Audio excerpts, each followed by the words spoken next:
خاص صاحب آپ کی نظر میں ابھی ذکر ہوا کہ 26 نومبر کے بعد کوئی ایسی بڑی احتجاجی تحریک ہمیں دکھائی نہیں دی پی ٹی آئی کی طرف سے، تو اس کا مطلب یہ سمجھا جائے کہ احتجاجی سیاست کارگر نہیں رہی پاکستان تحریک انصاف کے لیے، تو اب پھر مفاہمت میں ہی راستہ ہے اور اس کے لیے پارٹی تیار ہوگی؟ دیکھیں، مفاہمت یا مزاحمت پی ٹی آئی کے نقطہ نظر سے جو آپ بات کر رہے ہیں، اس کو سمجھنے کے لیے آپ کو یہ سمجھنا پڑے گا کہ پی ٹی آئی کے ساتھ اس وقت جو سلوک ہے وہ کیا ہے۔ آپ دیکھیں، اس وقت میں آپ کو بڑی کلیئرٹی سے دو گراؤنڈ ریئلٹیز بتا دیتا ہوں۔ اس وقت پاکستان کی سیاست میں اس کے سینے میں ایک کیل ٹھونکی گئی ہے، اور اس کیل کا نام ہے فارم 47۔ وہ ایک ناانصافی کی بنیاد پہ وہ ایک ایسا فریم ورک بنا ہوا ہے جو ایک سیاست میں پوری باڈی پالیٹک میں وہ ٹیمپریچر کو رائز کر رہا ہے، درد دے رہا ہے لوگوں کو، اور لوگوں کو اس سے تکلیف ہو رہی ہے۔ دوسرا پوائنٹ یہ ہے کہ پاکستان کی سب سے بڑی جو سیاسی پارٹی ہے، اس کے سب سے پاپولر لیڈر کو 300 مقدمات بنا کے ان کی مین لیڈرشپ کو دہشت گردی کا ان پہ الزام لگا کے ان کو جیل میں ڈال دیا۔ لیکن خالد صاحب، جس درد کی آپ بات کر رہے ہیں، قوم کو یہ درد نیا تو نہیں ملا۔ 2018 میں بھی ایسا ہی درد ملا تھا جب آر ٹی ایس بیٹھ گیا تھا، اور پنجاب میں کس طرح سے حکومت بنائی گئی، جہاز بھر بھر کے آزاد امیدواروں کو پی ٹی آئی میں شامل کیا گیا، وہ بھی تو ایک درد تھا نا۔ میں آپ کو اس بات پہ بڑا کلیئرٹی سے کہتا ہوں کہ مجھے انتہائی افسوس ہوتا ہے جب ہم اورنج کو ایپل سے ملاتے ہیں۔ میں تو اورنج کو ایپل سے نہیں ملاؤں گا، میں اپنی بات مکمل کر لوں۔ آپ جو ذکر کر رہی ہیں، اسے انگریزی میں کہتے ہیں فالس ایکویلنس۔ یہ فالس ایکویلنس ہے۔ آپ الیکشن کی بات کر رہے ہیں نا، 2024 اور 2018 میں فرق کیا تھا، اس کو مجھے بتا دیجئے۔ جی، میں آپ کو عرض کر دیتا ہوں، اس کا جواب دے دیتا ہوں چھوٹا سا۔ آپ برائے مہربانی آج پروگرام کے بعد میں آپ کو بھجوا دوں گا، 2018 کی کامن ویلتھ کی رپورٹ پڑھ لیں اور 2024 کی پڑھ لیں، اور پھر اگلے پروگرام میں اس کو کہتے ہیں ہم ڈسکس کر لیں گے، پھر میں آپ کی بات مان لوں گا کہ دونوں ایک تھے۔ اب آگے چلتے ہیں۔ میں دو کیل کی بات کر رہا تھا کہ جو سیاست میں ٹھکے ہوئے ہیں، ایک فارم 47 کا کیل ہے، اور دوسرا عمران خان کو ان کی لیڈرشپ کو 300 مقدمات بنا کے آپ نے جیل میں ڈال دیا، اور وہ جیل میں بیٹھا ہوا کہتا ہے میں نے مقدمات کو فیس کرنا ہے، آپ ان کے ساتھ انصاف مہیا نہیں کر رہے۔ یہ ہیں دو کیل جس سے درد اٹھتی ہے۔ جب درد اٹھتی ہے لوگ بات کرتے ہیں، آپ ایف آئی آر کاٹ دیتے ہیں۔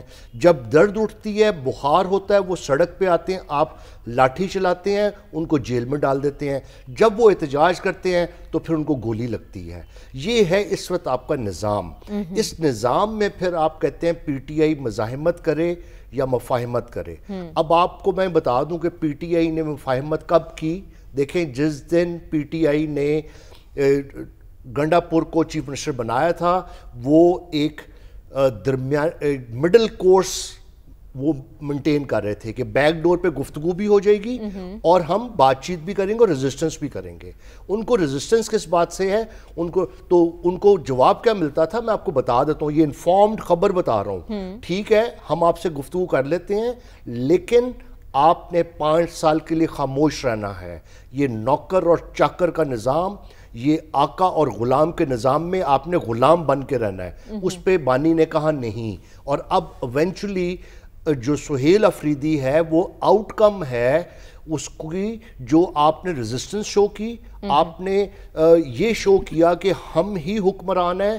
بات یہ ہے، میں اسٹیبلشمنٹ سے بھی گزارش کرتا ہوں، اس نظام سے بھی کہتا ہوں، اور اس حکومت کو بھی، پلیز 1990 کی پلے بک اب نہیں چلے گی۔ خالد صاحب، آپ کو لگتا ہے کہ سہیل آفریدی صاحب جس مقصد کے لیے لائے گئے ہیں وہ اسی مقصد پر رہیں گے؟ کہیں وہ بھی حالات سے کمپرومائز تو نہیں کر لیں گے؟ کیونکہ گنڈا پور صاحب جب آئے تب بھی کہا گیا تھا کہ یہ صرف مزاحمتی سیاست کو آگے لے کر چلیں گے۔ نہیں، وہ سب کو پتا تھا کہ وہ گفتگو بھی کر رہے ہیں اور وہ کلیم بھی کرتے تھے۔ یعنی سہیل آفریدی صاحب گفتگو نہیں کر رہے آپ کے؟ سہیل آفریدی صاحب ایک ینگ بندہ ہے، وہ ڈائنامک آدمی ہے۔ اس کو دیکھیں، ہر پارٹی میں ہاکس بھی ہوتے ہیں، ڈوز بھی ہوتی ہیں، وہ ڈیفینیٹلی ہاکس کی سائیڈ پہ ہیں، لیکن آپ نے ان کے انتخاب میں، ان کے الیکشن میں، ان کی کہتے ہیں کیبنٹ میں رکھنا ڈالا، کیا کیا کچھ کہا گیا۔ آپ ذرا ماحول سمجھ لیجئے، میں آپ کو، مجھے روکیے گا نہیں۔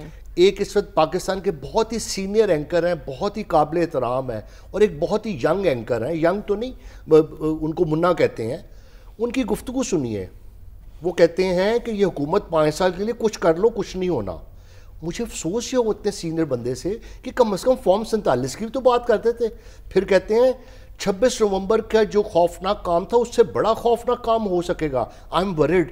آپ ساتھ یہ کہیں کہ یہ نہیں کرنا, یہ پاکستان کی سالمیت کے لیے نقصان دہ ہوگا, اور وہ چھوٹے صاحب کیا کہتے ہیں, ایسی کی تیسی تمہاری. اور یہ کس کے بہاف پہ کہہ رہے ہیں؟ یہ اسٹیبلشمنٹ کے بہاف پہ کہہ رہے ہیں. خدا را ایسا نہ کریں, خدا را ایسا نہ کریں. یہ اسٹیبلشمنٹ کے لیے یہ بیڈ نیم لے کے آ رہے ہیں, چاہے کوئی سینئر ہے کوئی جونیئر ہے. آپ اسٹیبلشمنٹ کو فوری طور پہ کام کرنا چاہیے. میری گزارش ہے اسٹیبلشمنٹ سے, مقتدرہ سے, کہ اپنی بیک سے خدا کے لیے مسلم نون کو جو آپ کی بیک پہ چڑھ کے وہ فائر کر رہی ہے اپنے اوپوننٹس کو. مریم نواز کہتی ہیں, کل پھر کہتی ہیں, ایک جو پی ٹی آئی جو ہے وہ 9 مئی میں شامل ہے اور اس کے خلاف بھی وہی ایکشن ہونا چاہیے جو ٹی ایل پی کا ذکر کرتے ہوئے. خدا را اس سے قومی یکجہتی افیکٹ ہوگی.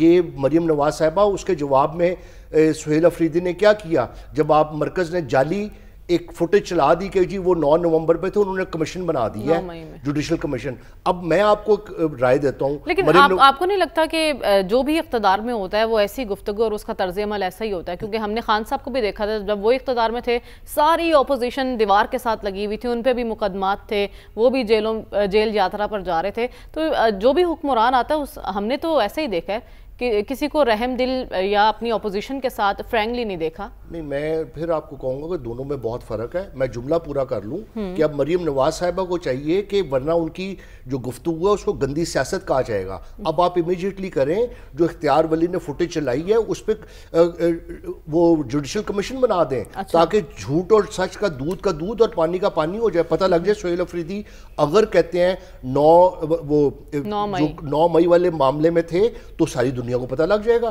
لیکن اگر اب نہیں پتہ لگے گا تو پھر پتہ لگے گا کہ مریم نواز صاحبہ محترمہ جو گندی سیاست کر رہی ہیں, الزام تراشی کی سیاست کر رہی ہیں.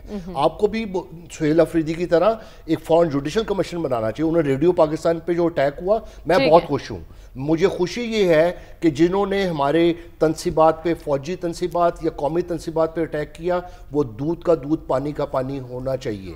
اور آخری بات میں کر دوں, دیکھیں اس وقت ماحول بہت بگڑ چکا ہے. اچھا, ہمارے یہاں پہ کچھ لوگ جی, اور وہ اسٹیبلشمنٹ اور پی ٹی اے کی لڑائی کرانے پہ درپے ہیں. مسلم نون کی بہت بڑی خواہش ہے, برائے مہربانی اس مسلم کی خواہش کو دفن کیجئے, اس کو اپنے سر سے اتار کے پھینکے. نہ پی ٹی اے کو چڑھائیں. اسٹیبلشمنٹ کی بہت عزت ہے عوام میں, ان کو اسی عزت پہ اتفاق کرنا چاہیے.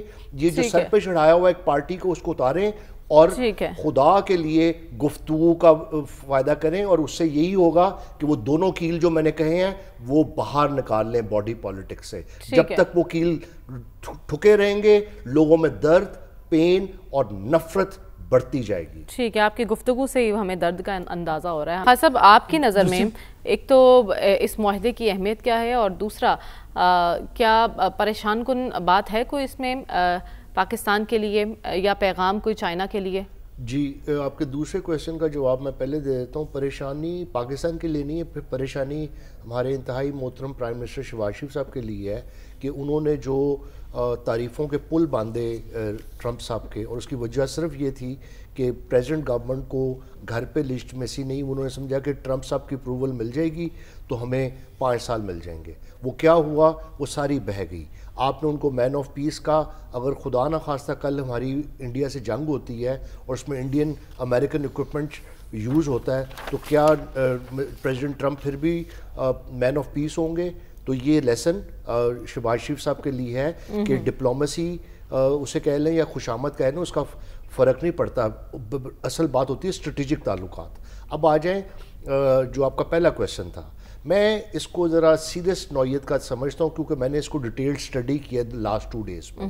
دیکھیں, سب سے پہلی بات جو 2-3 چیزیں جو 2015 کے ایگریمنٹ سے فرق ہیں, ایک یہ ہے کہ یہ ابھی بھی اسٹریٹجک نوعیت کا ہے، اور نمبر 2 اس میں آپریشنل انٹرا آپریبلٹی جو ہے اکوپمنٹ کی، یعنی کہ دونوں اکوپمنٹ امریکہ کا اور انڈیا کا وہ میچ کرے اور سملر ہو جائے۔ اس کے بعد تیسری جو بڑی امپورٹنٹ بات ہے انڈسٹریل کلیبریشن کی بات ہوئی ہے کہ وہ ڈیولپ کریں گے یہاں پہ انڈیا سے مل کے ساز و سامان، اور چوتھی بات یہ ہے کہ وہ انٹیلیجنس شیئرنگ کریں گے اور سائبر سرویلنس ہوگی، اور اس کے ساتھ ساتھ پھر ایرو اسپیس میں وہ F-35 لینے کی پاسبلٹی ان کے پاس موجود ہے، ان کے پاس موجود ہے کہ وہ UAVs لیں جو ان میچڈ ایریل وہیکلز ہیں، نیوکلیر سب میرینز لے سکتے ہیں، اور انٹیلیجنس ٹرانسفر ہو سکتی ہے۔ تو یہ معاملات جو ہیں یہ ذرا بڑھ گئے ہیں، لیکن اس کو سمجھنے کے لیے اب جو چائنا والی بات ہے میں صرف 1 منٹ میں آپ کو سمجھا دیتا ہوں۔ 2015 میں آپ سمجھ لیجئے کہ US was police man of the world, اور وہ یونیپولر ورلڈ تھا اس وقت جب اوباما صاحب نے منموہن صاحب کے انڈیا کے ساتھ یہ معاہدہ کیا تھا۔ سب سے پہلے منموہن سے ہوا تھا، اس سے نریندر مودی تھے۔ تو سیکنڈ، اب وہ ٹرانس اٹلانٹک کنسیڈریشن سے شفٹ ہو کے وہ ٹرانس پیسیفک پہ آ گیا ہے۔ وجہ یہ ہے کہ امریکن پالیسی جو ڈیسیژن میکرز ہیں، پالیسی میکرز جو ہیں، ان کے تھنک ٹینکرز وہ یہ کہہ رہے ہیں کہ چائنا ایشیا میں اور اسپیشلی ویسٹ ایشیا اور ایسٹ ایشیا میں ایک ہیجمون بن رہا ہے۔ وہ چاہ رہے ہیں، پہلے وہ کہہ رہے تھے ایک ڈومیننٹ پاور کے ساتھ ایشیا میں داخل ہوا اور انہیں انڈیا کے ساتھ معاہدہ کیا۔ اب وہ کہہ رہے ہیں شی اور ٹرمپ کی ملاقات کے بعد کہ بیلنس آف پاور کر لیتے ہیں، لیکن چائنا جو ہے وہ اس ریجن کو ڈومینیٹ اس لیے کر رہا ہے کہ اس کی جیو اسٹریٹجک انٹرسٹ کے علاوہ وہ جیو اکنامکس میں بلیو کرتا ہے۔ وہ BRI ہے، سی پیک ہے، وہ افغانستان سے لے کے پھر وہ ویسٹ ایشیا اور پھر کہتے ہیں یورپ میں جانا چاہتا ہے۔ تو اس کی وجہ سے امریکہ جو ہے وہ چائنا کو کنٹین کر رہا ہے، اور وہ سمجھتا ہے، اور میں ہمیشہ آپ کے پروگرام میں کہتا تھا کہ اسٹریٹجک پارٹنر انڈیا ہے، یہ ہمارے ساتھ صرف پاکستان کے نام کو لیوریج کر رہا تھا ٹرمپ۔ وہ بزنس مین، اور اس نے دیکھیں ٹھیک ہے، تو بیسیکلی اس معاہدے میں آپ کہہ رہے ہیں پیغام چائنا کے لیے ہے۔